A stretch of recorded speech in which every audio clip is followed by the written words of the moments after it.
आज हम लोग इनके गांव, ये गांव है भैरवा, थाना गुलरिया है, जनपद गोरखपुर। एक 34 साल का नौजवान जो घटना देखा गया कि पेड़ में लटका हुआ, उसके हत्या कैसे हुई ये तो जांच का विषय है, लेकिन पेड़ में लटका हुआ था, उसकी हत्या कर दी गई। आप ऐसे हत्या कैसे कहा जा सकता है? चूंकि सर, क्योंकि ये फांसी के फंदे की तरह गला जो लटका था, पेड़ पे बॉडी लटकी होती, ऐसे हम कैसे कह सकते हैं कि ये हत्या है? मैं तो खुद ही कह रहा हूँ कि जांच का विषय है, पर जो मृतक है उस मृतक के परिजन, माँ बाप, भाई, पत्नी, सारे लोग ये आरोप लगा रहे हैं कि मेरे बेटे की हत्या हो गई, मेरे पति की हत्या हो गई, मेरे भाई की हत्या लोगों ने कर दी। उसमें अभियुक्तों का नाम दिया हुआ है। क्या मुकदमा दर्ज हो पाया सर? मुकदमा पंजीकृत हुआ है, लेकिन अटेम्प्ट टू मर्डर या जो धाराएं बनती हैं, जो पहले वाली धारा 302 है और इस तरह की धाराएं नहीं लगी हुई हैं, उसमें अलग अलग धाराएं लगी हुई हैं। आज हम लोग सूचना पाकर के मृतक के परिजन से मिलने आए, हम समाजवादी पार्टी के लोग। इनको न्याय दिलाने के लिए अभी वरिष्ठ पुलिस अधीक्षक गोरखपुर से अभी मैंने भी बात करी, मोबाइल हैंड फ्री करके बात करी, और जो मृतक परिजन है उनसे भी बात कराई। वरिष्ठ पुलिस अधीक्षक ने आश्वासन दिया है कि आप कल वो कहीं बिजी हैं, यानी आज कितनी तारीख है? 24 है, 25 छोड़ करके 26 तारीख को वो मृतक परिजन को बुलाएं। हमारे पार्टी के तरफ से भी लोग जाएंगे और अपनी गुहार, अपनी समस्याओं को रखेंगे। ये हत्या किसने की, कैसे हुई, इसकी विधिवत हम जांच कराएंगे। इतना ही नहीं, ये गंभीर मामला है और ये तो घटना इतनी आम हो गई है। कभी बलिया में देखा गया सोशल मीडिया के माध्यम से कि एक 22 साल की बेटी को फांसी लटका करके हत्या कर दी गई। ये क्या है जोगीराज में, मुख्यमंत्री के गृह जनपद में आए दिन हत्या, लूट, बलात्कार और महिलाओं के साथ रेप, ये क्या है? सर, घटनाएं तो कोई भी पार्टी रोक नहीं सकती। आपका क्या मानना है इस पर? आप क्या घटना के पक्ष में हो? नहीं सर। तब फिर कैसे बात बोल रहे हो कि घटनाएं नहीं रोक सकती? किसी भी पार्टी की सरकार क्यों बनती है, किस लिए बनती है? घटना कराने के लिए बनती है।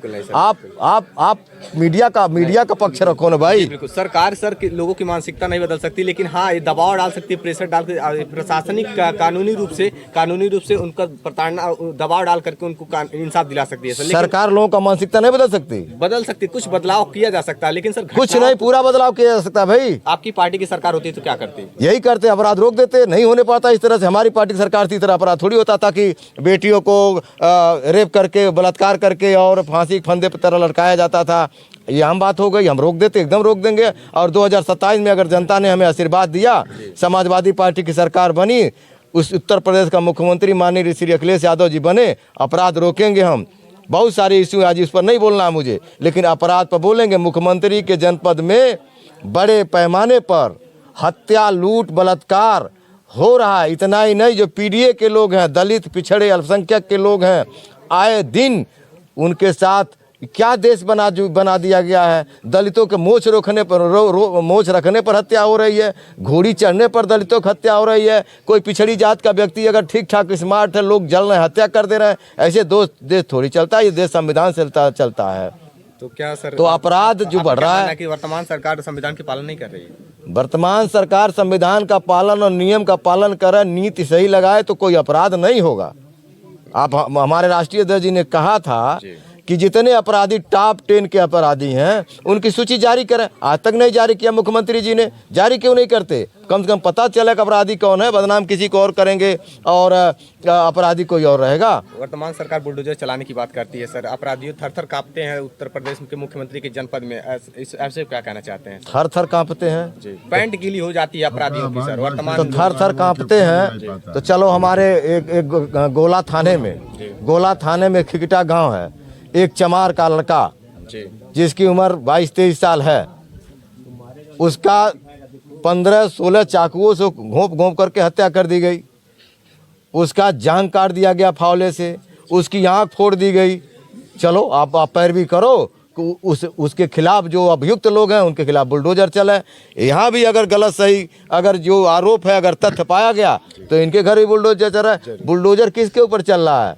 बुलडोजर उनके ऊपर चल रहा है जो भारतीय जनता पार्टी से जुड़ा नहीं है। जो भारतीय जनता पार्टी जुड़ा नहीं है उसके घर बुलडोजर चलेगा। जो भारतीय जनता पार्टी के लोग जुड़े हुए हैं वहाँ बुलडोजर नहीं चलेगा। आपकी पार्टी क्या करने वाली है सर इस परिवार के लिए? हम इस परिवार को न्याय दिलाने के लिए अभी हमने आश्वासन दिया है। हमारी पार्टी की तरफ से अभी आर्थिक सहयोग अभी जो कुछ भी हो पाएगा बंद लिफाफे में हम लोग दे देंगे। कर्म होने तक और भी हम मदद कराएंगे। इस घटना को राष्ट्रीय अध्यक्ष जी को अवगत कराएंगे और वहाँ से भी जो मदद हो पाएगी हम कराएंगे। क्या सर ये जात विशेष देख करके किस परिवार को इस परिवार की मदद की जा रही है या फिर नहीं? जात विशेष क्यों यार? हम तो अभी यहाँ पर एक निषाद धर्मात्मा निषाद की हत्या हुई। किन परिस्थितियों में हुई ये तो आप भी जानते हैं। वहाँ हमारी पार्टी जाकर फंडिंग किया।